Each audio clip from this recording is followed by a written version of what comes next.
Today's episode is brought to you by Malwarebytes Premium. Protect your computers and devices from cyber attacks 24/7 with Malwarebytes Premium. And go to malwarebytes.com/lock-and-code for an exclusive offer. That's malwarebytes.com/lock-and-code. Technology policy, right, could be 8 zillion different things. One thing we did make the decision about is to focus less on Congress because, man, that's just I'll meet with those folks so we can work on bills and there'll be a big hearing, but again, they've just failed to do so much.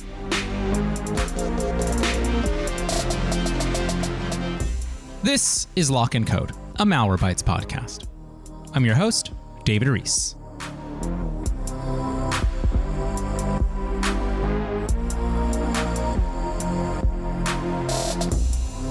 Our main story today is about consumer power.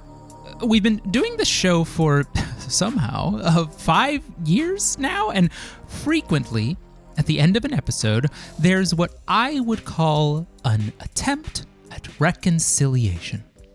After learning about bomb threats that were sent to an innocent person, or a virtual kidnapping scam that robbed a family of tens of thousands of dollars, or how our location data is being sold to cops without a warrant, or how a car company is claiming it can collect information about your sex life, or remember that Roomba that took a photo of someone on a toilet and then that photo ended up on Facebook? Because that one's kind of hard to forget. But after learning about these kinds of things, I make an attempt at reconciliation. Yes, bad things are happening, so what can we do to make it better? But it turns out that because many of the harms we discuss on this show are broad, are systemic, that what we can do to make it better feels small and honestly, sometimes insignificant.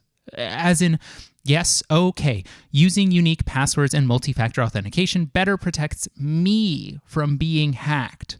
But shouldn't companies better secure my data overall? And yes, okay, I can use a privacy-forward browser to better obscure my online behavior from advertisers, but shouldn't certain parts of my life be entirely sealed off from monetization? This is why today we're going to look at the power of consumers, of you, of me. It can be easy today to forget that power, but it shouldn't be that way, because when we forget our wins, we forget what is possible. And that's actually what today's show is really about. It's about what is possible and what has to happen to achieve it. Today, to help us understand what everyday people can and have achieved, how people have most effectively concentrated their power, and what major wins we may have forgotten in recent history, we're speaking with Justin Brookman, Director, Technology Policy at Consumer Reports. Justin, welcome to the show. Hey, how's it going? Thanks for having me on. Justin, we are so excited to have you on the show. This is something that, like I said at the top, I have wanted to talk about for a while, because in doing this show, there are a lot of episodes that end on a dour note. And so I want to open this episode by trying to undo some of the pessimism, right, that even I kind of hold when I look at technology today. Because when I look at the landscape, right, I see a lot of abuses, right? I see valid claims that AI is stealing artists' work. I see that there are few consequences for companies that mishandle our data. I see that there are growing threats of using algorithms for really sensitive issues like policing or housing, and those are the things that I care about. But then I look to my representatives and I think, okay, what's the most important thing for them? And the quickest action I've seen as of very recent history is like a forced sale of TikTok based on who owns the data, right?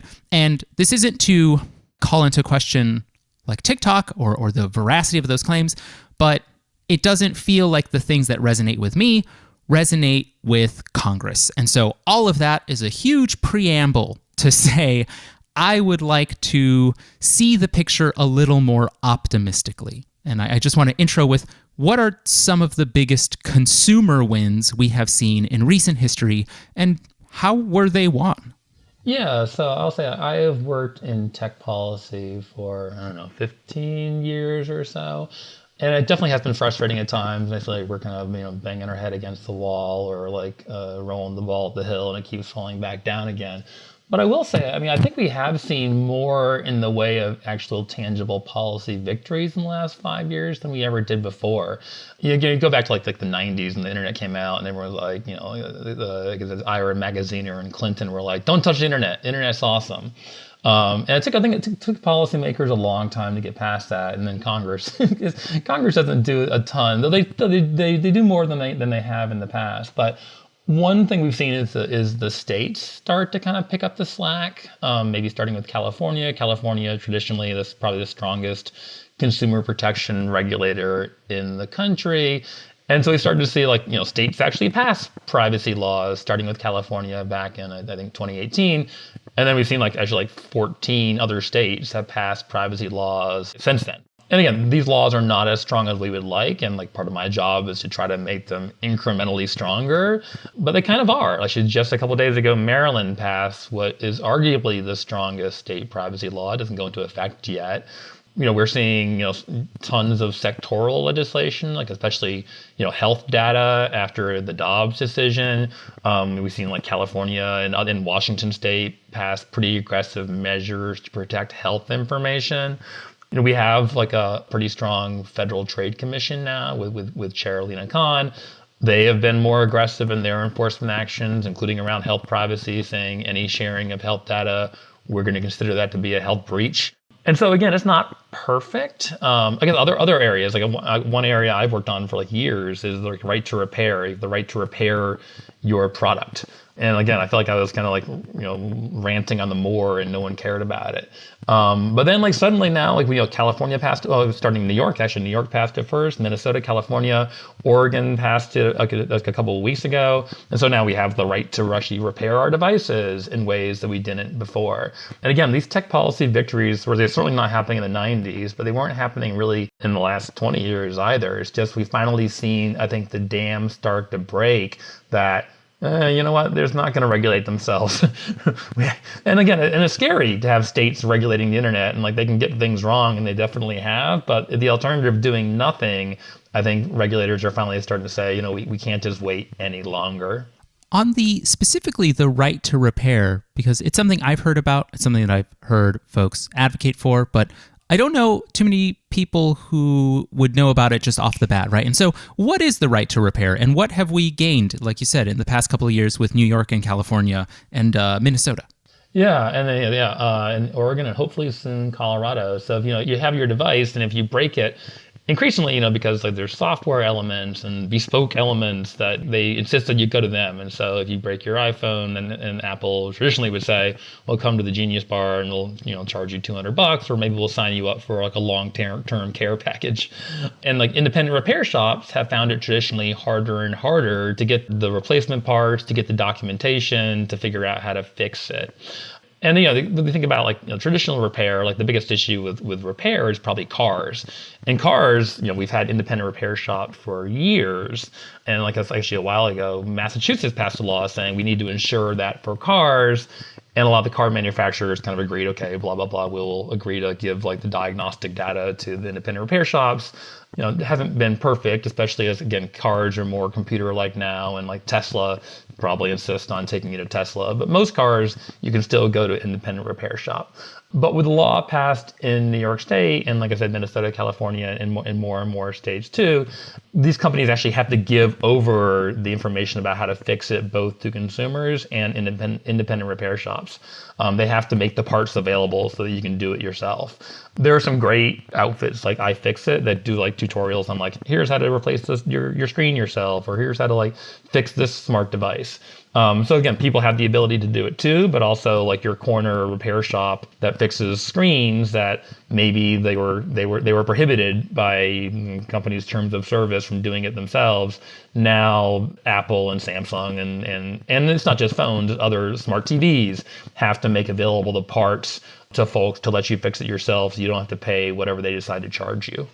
I am glad you brought up iFixit here, right? Because they are, I agree, I think they're like a main staple here. They're such a fantastic like advocate for consumer repairs. And like I said, one of the things I really love they do is they will review a product based on how repairable it is, like to the common person. And one of the things like that we've seen in recent history is particularly things like the Apple AirPods rank really, really lowly because they're just like super glued together. There's no real way to crack into one and fix, let's say, like a blown out speaker, like a blown out driver, or like replace the battery inside it on your own. You just have to go to Apple. And as a person who had a pair of AirPods that died like, it felt like 3 weeks after the warranty ended, yeah, I'm never buying a pair of AirPods again. Like it's that simple because they are inaccessible to repair. And so yeah, I'm just glad that you brought up iFixit, and particularly, brought up this right to repair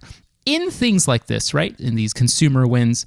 What is happening? You said there that you felt like for a long time you were just, speaking up on a more and like, essentially into the void, with no one listening. What changed? Like what changed in all of these wins that they could become achievable? Yeah, I think like a particular point in time, I wonder if really Cambridge Analytica was the big deal that did like, change a lot of the momentum behind a lot of this stuff. Because again, we couldn't get legislation moved anywhere.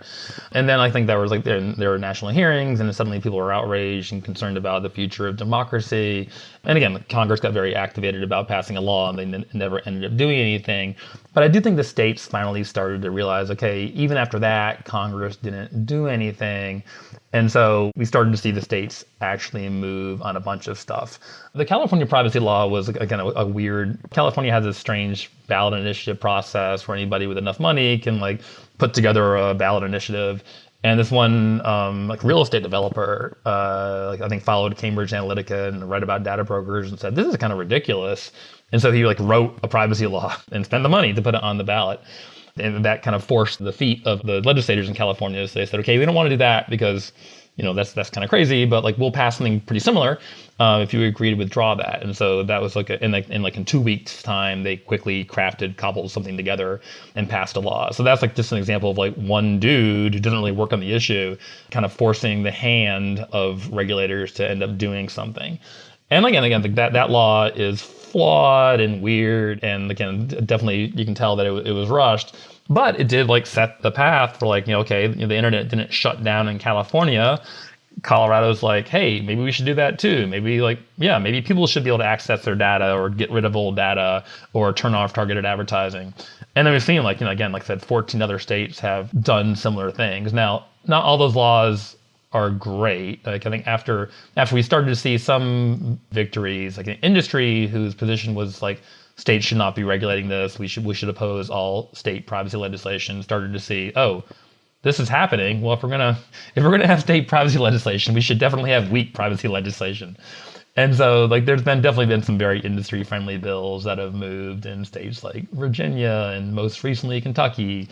But most of them are like not perfect, but I think well intentioned and make progress. And we're starting to see like in the members in each state, they all kind of want to add their own special sauce and say, maybe we should add this protection, maybe we should add that protection. And again, I think they are by and large getting better, slowly but surely.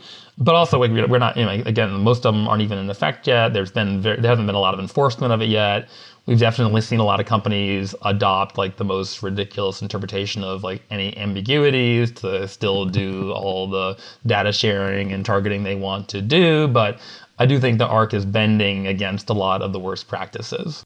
What do these state privacy laws actually do? Because I think I live in California, and I would say the number of people who know like the CCPA is within even my own group of friends is one. It's me. And so for folks who aren't aware of them, like What would you say is the biggest thing that these privacy laws give people that they didn't have before? Yeah, so at first it was kind of like three things. It was an ability to access data, a right to have what they have about you, including like the inferences they make about you.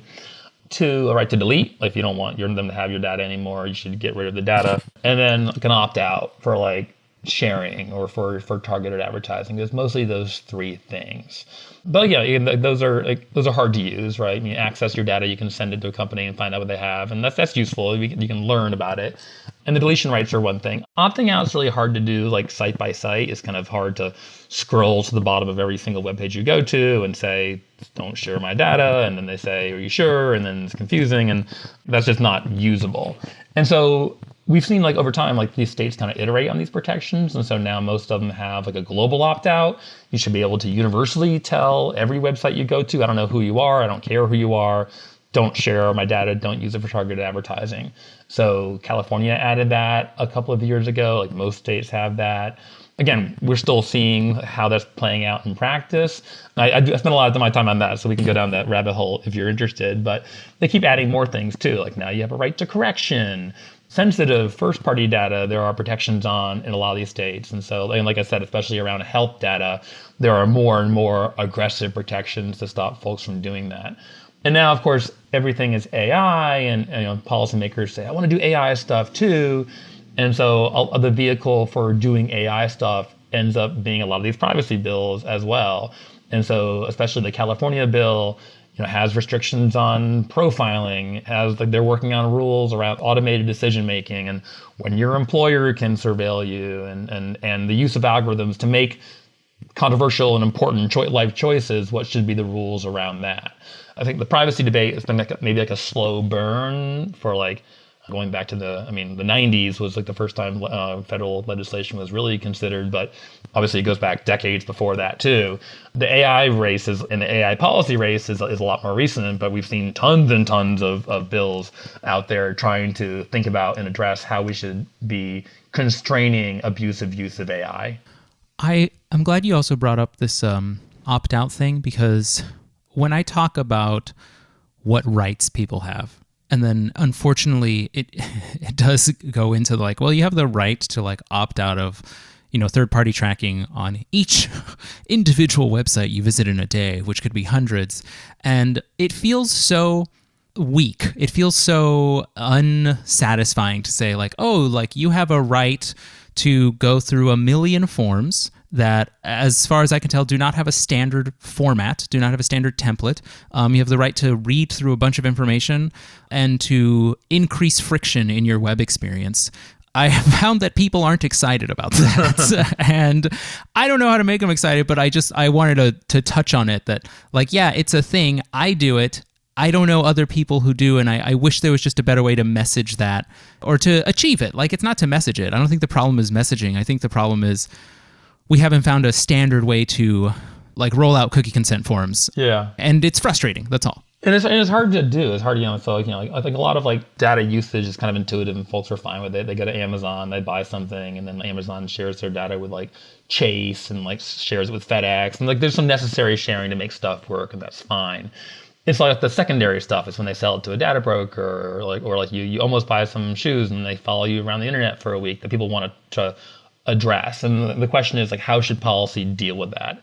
There is an opt-out, right? Like you say, but it's super tedious to use. It's not practical. We actually ran a study where we recruited people to kind of go to the California Data Broker Registry and try to opt out of one company sharing their data. And it was like super frustrating. They had to accept cookies just to go there. They were asked to fax in their driver's license. They didn't know what was going on. Like you said, all the interfaces are different.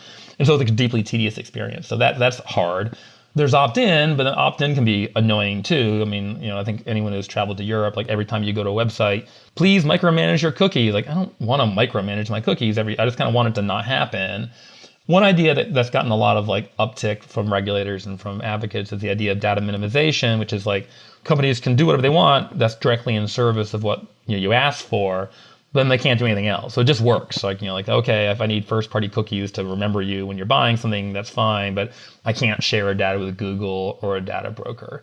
And so taking as much of the cognitive burden off of consumers as possible. The laws, I think, are getting closer to that. The laws talk about data minimization, but it's not quite in effect yet. But I mean, I think is probably the right approach. Like it should work. You should be able to trust that they're doing the data processing that's reasonably necessary. There's probably some back end stuff you don't really understand to stop fraud and security and accounting and whatnot. But all the stuff that you're worried about is prohibited from happening. Companies should be doing right by you as a matter of law. Absent that becoming law, what we spend our time on is trying to make the opt-out rights, which again, most of these states are opt-out based. All the states are opt-out based for most data to make them usable. And so I mentioned like the global privacy control, which is something that is a web extension. It's available in some browsers too. You mentioned privacy protected browsers. These by default will send it to everyone, but just kind of tells everyone, whoever you are, I'm exercising my rights, whatever they are. Don't share or use my data for targeted advertising. Another thing that Consumer Reports has been working on is a product called Permission Slip. You can download it for free, and we can kind of try to help you, manage access and deletion and opt-out rights for you. And so, if you want to know all the companies that have your data, here's how to do an access request. We will send your opt-out request to Home Depot or Amazon or Tesla or whoever to try to make it more manageable. Again, I think I would just assume a lot of this be illegal by default, but absent more aggressive laws, trying to find technological ways to make rights more usable is something that we try to spend some time on. Yeah.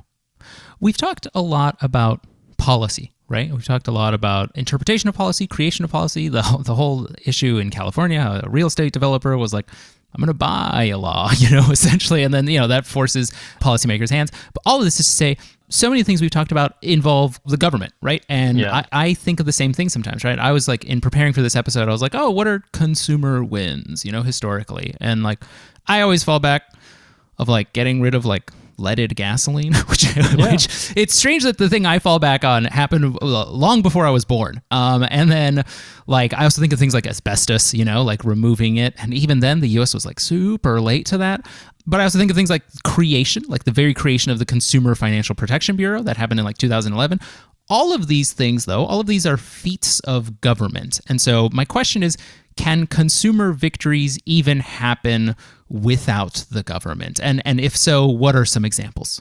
Yeah, I mean, I think, self-defense measures, we have seen the rise of ad blockers or tracker blockers over the last 10, 15 years, which again, are probably the most effective way to stop tracking right now, just not let it happen in the first place as opposed to sending along a legal request and hoping it gets honored.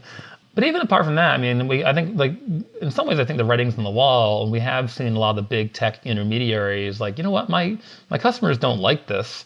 Maybe we should find a way to stop tracking ourselves. And so, Apple and iPhone is probably the most famous example. They've done a lot of things to stop the third-party targeting ecosystem. And so that by default, most tracking doesn't happen. The Safari browser, going back historically, had always done a pretty good job about blocking a lot of tracking. Now we've seen the development of even more privacy-forward browsers from DuckDuckGo and Brave to take more steps. And all the browsers, I think, have taken more steps toward blocking tracking. Even Google, who relies on tracking for a lot of their products, has said they're getting rid of third-party cookies. It's taken them forever, and they're trying to replace it with things that might just be as bad.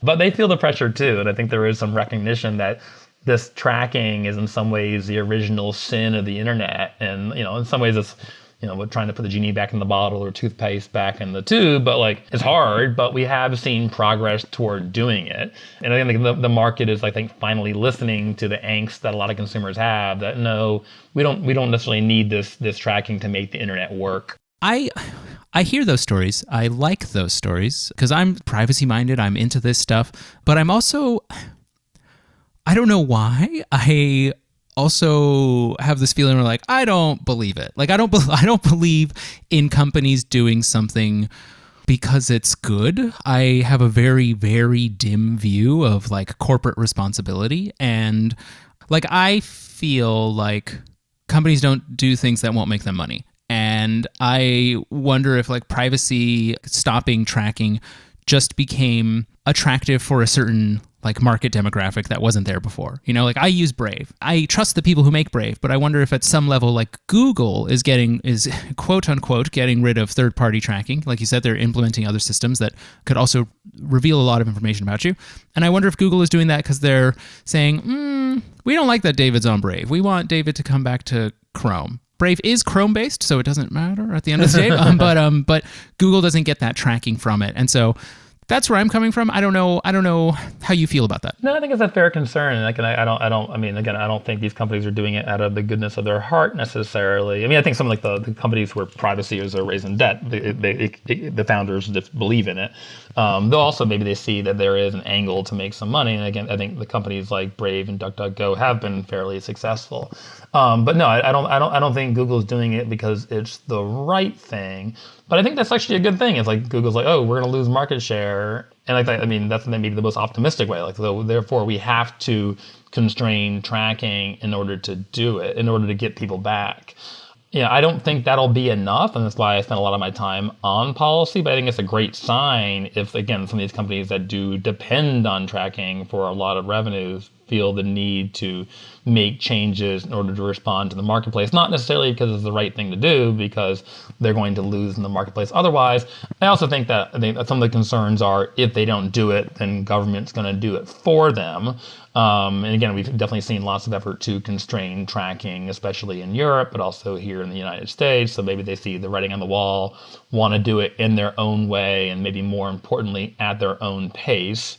I definitely think there's a lot of privacy greenwashing in the world where like, yes, we are super private, but in fact, like, no, you're not actually all that private. And like, there's not a lot of like clear rules on when you can claim to be privacy forward or whatnot. Though at some point it became sufficiently deceptive. I think the Federal Trade Commission or a state attorney general could go after especially obnoxious greenwashing. But I do think there are market pressures there, and the combination maybe of market pressures and regulatory pressures and actual regulation, I think, will help. I mean, again, but I do think regulation is actually probably necessary to address this. I think technologically, data gets easier to collect and store indefinitely and process, and sensors are getting better, and cameras that were good from like 20 feet are now good from 50 feet, or now good from 100 feet, 1,000 feet, a mile away. I'm reading, Kashmir Hill's book on facial recognition now about Clearview AI and how like the technology's there. Some of the big companies like maybe Google and Facebook were scared to go down that road, and Clearview AI is kind of like Leroy Jenkins, like, yeah, let's do it. But I mean, like, if not Clearview AI, then someone's going to do it. The technology is there. There have to be legal constraints on someone putting an X-ray vision outside my house, which maybe 20 years ago was like prohibitively expensive or not possible. But now the sensors are there. There need to be constraints and legal consequences when people do cross that line. I understand this next question is kind of enormous, and it could probably fuel like a whole episode, but I think it's important because we're talking so much about technology, and we're even talking about, like you said, advancements in like cameras, and all of this relates back to, I feel, the internet, like the accessibility of all this information. And so the question is, how has consumer protection and like consumer power, how has that changed with the internet? Yeah, it is a lot of questions. In some ways, definitely for the worse, in that I think a lot of these giant tech companies now have so much power. And then, you look at the biggest companies in the S&P or NASDAQ or market cap or whatever, and they're all by and large giant technology companies, which are then necessarily harder to regulate, and they have a lot more power. And we've pushed, we haven't talked about competition policy, but we spent a lot of time in the last couple of years pushing Congress on antitrust law, and then kind of womp womp, it didn't work out. And so again, we are seeing again this FTC be more aggressive to try to constrain the power of these giant companies, and regulators overseas as well. I also, think that the internet has made privacy worse for obvious reasons, and it is easier for companies to get more and more information about us, and then potentially to manipulate us too. I think that the development of AI will be interesting if there's already a huge imbalance between companies and consumers right now. if companies have like the better AI and then can like micro target because they know exactly what pushes my buttons, or they know how much money is in my bank account, so they know how much money exactly I'm willing to pay. I do worry about the power of technology and AI and like unlimited A/B testing, that it does like wrest more and more power away from consumers. Because the more optimistic side is there is this democratization of information now, and so like there is more information about what are tools that you can use to make this better. This is a consumer power discussion, but obviously that's a question about like political and authoritarian power too. Does the internet empower authoritarians, or because I think originally in the wake of the Arab Spring, like let's make all information free, it'll make us all more equal, and then I think now we're seeing maybe not. And so again, by the consumer power side, I do worry that it does empower and embolden and entrench some of the biggest companies. But I think like you squeeze one side, and I think that does then put more pressure on regulators then to take more action too. And like I said, we have seen more willingness to do so than in maybe happy-go-lucky 90s when like, oh wow, this is cool and shiny. I can see my friends in ways I haven't before. You touched on something that I struggled with myself. In prepping this episode, you touched on competition policy. That is to say that consumer power within the technology space, and I think consumer power throughout history, isn't like one thing. It isn't, okay, like we're going to approach it through anti-competitiveness, right? Like Apple has dominance of the market. And it's also not, oh, we're going to attack it through maybe gig economy companies are committing labor abuses. And it isn't just like, okay, data breaches are releasing private information. Like it's not just a cybersecurity issue. It's not just a data privacy issue. It's not just a labor issue. It's not just a competition issue. It's sort of everything. And I actually was very curious, how do you sort it all out, right? How do you decide, okay, this is the lever we pull for this issue? It just seems so enormous to me. It honestly feels kind of overwhelming sometimes. And I wonder if people feel the same way. Like, well, I don't even know what I'm supposed to do. Yeah, so my job is I'm an advocate, and I kind of have like a lot of free reign in my role. Like, well, what am I going to work on day to day? And like, in technology policy, right, could be 8 zillion different things. One thing we did make the decision about is like to focus less on Congress, because man, that's just like, again, like I'll meet with those folks so we can work on bills and there'll be a big hearing, but like, again, they've just failed to do so much. And so we think it was an issue to kind of like prioritize California, where, Consumer Reports has long had a history, and we have good relationships there. And we've seen, and again, like, I work on technology policy, but we've seen wins on like food policy. Talk about, like getting rid of leaded gasoline. There's still fights around like additives and Skittles and like lots of things. And Consumer Reports has done a lot of work on other issues like food safety and like product safety. And again, trying to find the levers that I think are likely to work. Congress is tricky, though. Again, like now suddenly there's tremendous interest in privacy legislation again, and I feel a little bit like Charlie Brown in the football. Do I run up and try to kick it, or just go find a different game? But I mean, there's potential there for something really strong. And there's also a fear that if Congress passes actually weak or mediocre legislation and then preempts the states from iterating on that over time, that actually might be a net loss. And so that's something that we actually have to spend a lot of time on. And then on the side, like we spend a lot of time working on tools, again, to make these rights more accessible to folks. And that's like, the technology side is something that Consumer Reports is fortunate enough to have some resources to try to help develop, to try to make these things more workable for folks. Again, like we have actually pretty strong, very well-intentioned regulators right now. The Federal Trade Commission and on other areas like the Consumer Product Safety Commission, the Consumer Finance Protection Bureau. Incredibly strong leadership. In some ways, a lot of these agencies have been beaten down over time, especially the Federal Trade Commission, where I actually spent a couple of years, has just far fewer resources than it did even in 1980. And like now they have the economy is so much bigger. But they're also trying to find the levers within the agency and kind of going through old statutes and say, oh, hey, here's something we can do we haven't done in 50 years. Let's try this. And so we work with them to try to find ways to make that usable and actually meaningful. And again, I think the most important thing is there is, I think, actually, I'll say even bipartisan interest in recognition in regulating tech in ways there certainly wasn't before. Like I would say 20 years ago, it was the traditional Democrats, let's do less regulation. And then the Republicans were like, no, let the market take care of it. That's not the case anymore. I mean, we've definitely seen a lot of red states pass legislation on their own on social media. And again, query whether you think it's good or bad, but there is a willingness to intervene in ways there certainly wasn't before. And there has been, I think, bipartisan consensus on or at least closer to consensus on things like privacy and competition. Maybe not enough to do all the things that I want to do, but we have seen red states like Texas and Montana pass actually some of the better state privacy laws that are out there. It's just not enough for a big tech company to show up and say, hey, you're going to stifle innovation. Like that argument, I think worked a while ago, but I think not as much anymore. I wanted to talk about how you were saying, there's a lot of work that goes into prioritization. There's so much stuff that Consumer Reports does that also isn't technology, right? A lot of food-based work. And this is something that I'm morbidly curious about because we see it in our own work at Malwarebytes, right? Malwarebytes is a founding partner of the Coalition Against Stalkerware, trying to fight stalkerware, trying to detect it, remove it, educate people on what it is, give them all the tools they need, all the resources to get rid of it. And we have found that in talking about the abuses that can come from stalkerware, but also just how to have a safe relationship today, a safe relationship, a romantic partnership with technology, in their lives, in someone's life. We talk a lot about hey, location tracking could be bad, location tracking, non-consensual location tracking is bad. This is just bad stuff. And so we always warn people about location tracking with a romantic partner. We just warn people about it. And we have found that people really like that stuff.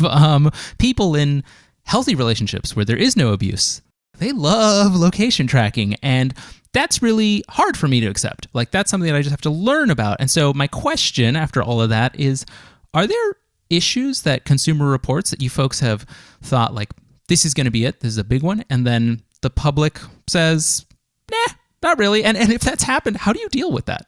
Yeah, I mean, in some ways, privacy, general commercial privacy was like that for a while. That we wrote a paper about this, about consumer attitudes about tracking for a while. And at first, when the internet first came out, people were kind of scared, oh my gosh, I would never do online banking. And then people kind of got used to it, and I'm going to put every picture of myself drinking online, and what could go wrong? And then and then that kind of peaked around maybe 2010, 2011, and then I think ever since then, people have kind of started to get more and more nervous about it. I mentioned Cambridge Analytica, and people kind of start to see all the ways that things can go badly. And so again, I was always saying no, it could go badly, and I don't take a lot of credit for convincing folks. I think just technology evolved and people saw how it mattered to their lives. And again, now there is, I think, broadly, consensus that, okay, this is all too much. And so we don't do a ton of work on stalkerware. We're focused on, commercial relationships and your relationship vis-a-vis companies. But it is hugely important. And I have a ton of respect for EFF and Eva Galper, the people who do a ton of work on that issue. I will say my colleague Yael Grauer, who's a reporter and who works for us on another product we have called Security Planner to kind of help people understand the threats to their lives and the basic things they can do to address that, has done a ton of work on that. And Security Planner, again, does try to give concrete advice to folks and explain to folks security in general is something that I think folks have trouble wrapping their head around. In general, consumers are really bad about evaluating tail risk, right? The very small chance of something very bad happening, which is why Consumer Reports 50 years ago had to push to mandate seatbelts in cars, because people just, what could go wrong? The odds of it about 1%. Well, yeah, 1%, but that 1% is deeply terrible. And I know Yale also runs the big ass data broker opt-out list. There's so many services out there where you can go and say, hey, where does this person live? Often based on publicly available data. And she runs that service to try to help people say, okay, get your name off as many lists as possible. And again, some of these new laws do help that make it more easy. Sometimes there's a lot of exceptions for data that came from a public source. But again, I think some general recognition about things can go wrong. So I think in general, attitudes are shifting to being more concerned, but certainly not everyone. People definitely have, still broadly differing opinions on this. I definitely have family relatives who just pull up their phone and say, "Oh, I wonder where my husband is right now," and she'll pull it up and there he is. He's at the store, which is not the way I would think I want to. But I mean, It is like reassuring. I mean, but Yeah. I'm making fun of it, but I do it for my kids. My 12-year-old who takes the metro to school 5 miles away. I'll pull it up and say, yeah, did he get to school today? Yeah. So again, we all have different appetites. Even privacy advocates are still tracking their children ferociously. Yeah. Unlike the idea that, some people accept these things into their lives, and like you said, particularly with like tracking, and not location tracking, but like online tracking, online ad tracking, I feel like I die a little bit each time I read someone say, or I hear someone say that they prefer targeted ads to non-targeted ads. They're like, well, if I'm going to get ads, they might as well be things that are relevant to me. Because I feel like non-targeted ads don't ruin my life in any way whatsoever. I'm not upset by them. I don't take umbrage with them. I'm not like, oh God, I can't believe I got this ad and it's not relevant to me. That's how life was for so long. Yeah. That's what a commercial is on TV. Like, I watch Jeopardy, and every commercial is for people 70 and up. I'm not upset by that. That's completely normal to me. And so, yeah, every time I see someone say like, well, I'd rather have, I don't even think of it as an equation. And yeah, we have also found that people really accept online ad tracking. People really, I would go as far as to say, like, they've fallen for the lie. They fall in for the lie that targeted ads are good. Because I think it's a lie. I don't actually think it's valuable. But that's me. Yeah. I think some people have. But I do think the attitude has changed over time. Cameron's Analytica being a good example about. Like, I think people say, well, it's just an ad. Like, what's the worst behind it? But then people don't think about all the tracking and the collection of data and sharing of data that could lead to it. Again, I think Dobbs was another moment like where people realize, oh, maybe everyone should not be sharing information about my geolocation or what prescriptions I'm getting. And that's, again, it makes it very visceral to people. Like, okay, this is not just about ads. This is about the whole tracking infrastructure behind it. And again, tail risk of like a very small chance that something bad might go wrong. So again, there are definitely plenty of people who are fine with targeted ads, but I would say there are probably less than there were 5 years ago, and then less than there were in far less than there were maybe 15 years ago. Yeah. I wanted to close out here with a question just about, for the folks who are listening, let's say there's a disillusioned listener today who is still wondering, okay, what do they do? What are some of the levers they can pull on to get change to occur? Yeah, I mean, I think the advice, like a lot for how to change the world is often like act local, right? And like in tech policy, that was actually impossible for a bunch of years because no local member was going to do anything about it. Yeah. And that has like definitely changed. I think the states are where most of the action is. Localities too, like New York passed a law about companies using algorithms to sort resumes and to pick and choose winners. So New York City is passing laws. Lots of certainly bigger, bluer cities are addressing things like facial recognition. Again, but in ways that no one was ever doing before. And it's also interesting that in a lot of these states, it's often just like one member who decides we're going to have privacy legislation, and I'm going to use my limited power to make that happen. And it's very member driven, one person. And so again, if you find the right member to be that champion, and again, it doesn't have to be privacy legislation. Like there's so many issues, like AI is certainly another one, but it could be non-consensual intimate images, location tracking. We're seeing states start to consider legislation around that. We've seen new legislation on health privacy. Talk to someone local, work on maybe you should do a bill here. And then this maybe it feels less satisfying in some ways, but we are seeing bigger federal efforts to try to change things. The Federal Trade Commission has various rulemaking things that they have in the works. On right to repair, for example, including on repairability scores, mandate those, on commercial surveillance, on AI impersonation, on lots of issues. And you can comment on those. And it sounds a little bit silly, but the comments matter. We've actually, we do this for a living, and we have good relationships. And so maybe that helps us kind of push things in certain directions, but they care about what people say. They are legally required to read and consider and address what people say to them. And so if someone says here's something to think about on banning AI impersonation that maybe you hadn't thought of before, you can change things. And this is a very open-minded FTC that wants to change things. And so that's another potential vehicle taking advantage of a regulator who is trying really hard to do a lot of really cool but difficult things, can maybe help nudge them in the right direction.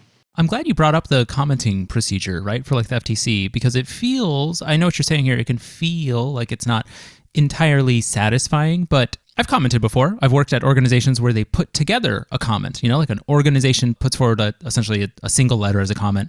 It's taken very seriously. It is a real venue to be heard and to say something. And even, the folks who comment, they take it seriously too. So I know it can sound like, oh yeah, it's just a comment. That's pretty cool. Like you said, they're legally obligated to read through them and to address concerns.